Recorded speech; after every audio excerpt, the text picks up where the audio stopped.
Bismillahirrahmanirrahim. Akan kita bahas tentang gejala-gejala awal ataupun tentang osteoporosis. Jadi osteoporosis ini merupakan suatu silent epidemic.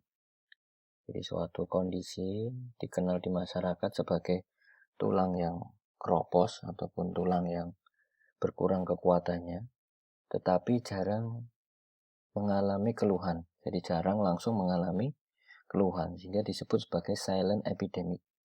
Ini suatu kondisi di mana tulang itu berkurang kekerasannya atau kekuatannya, tetapi banyak yang tidak bergejala, sehingga disebut sebagai silent epidemic. Datanya seperti apa?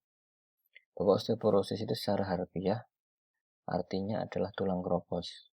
Jadi kepadatan dan kualitas tulang berkurang. Jadi kepadatan dan kualitas tulang berkurang. Jadi sering tulang itu menjadi keropos dan rapuh, dan resiko patah tulang menjadi meningkat. Dan kerusakan tulang terjadi diam-diam dan semakin sering, tidak ada gejala sampai terjadi suatu fraktur ataupun patah. Jadi memang tidak bergejala pada awal, tetapi biasanya datang dengan gejala fraktur, jadi suatu tulang-tulang patah. Dan ini sebenarnya karena apa? Jadi tulang normal manusia itu sebenarnya juga tidak padat sekali, jadi memang ada banyak lubang-lubangnya seperti spons gitu. Ada banyak kalsiumnya dan lain-lain. Dan secara bertahap dalam beberapa tahun tanpa ada gejala mengalami terjadi proses osteoporosis. Dan osteoporosis ini tidak terasa sakit. Jadi osteoporosis ini rongga-rongga tulang ataupun spons itu dia melebar, tetapi belum ada suatu gejala penyakit.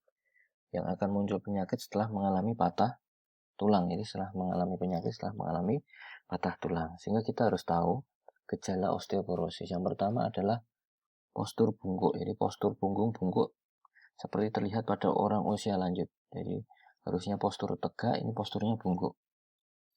Dan ini resiko untuk mengalami resiko jatuh ketika jalan. Jadi perlu diperhatikan. Kemudian menurunnya tinggi badan ataupun tulang mengalami berkurang kepanjangannya. Tulang-tulang panjang mengalami penurunan. Jadi biasanya ada yang mengistilahkan penurunan tinggi badan. Kemudian sering mengalami cedera.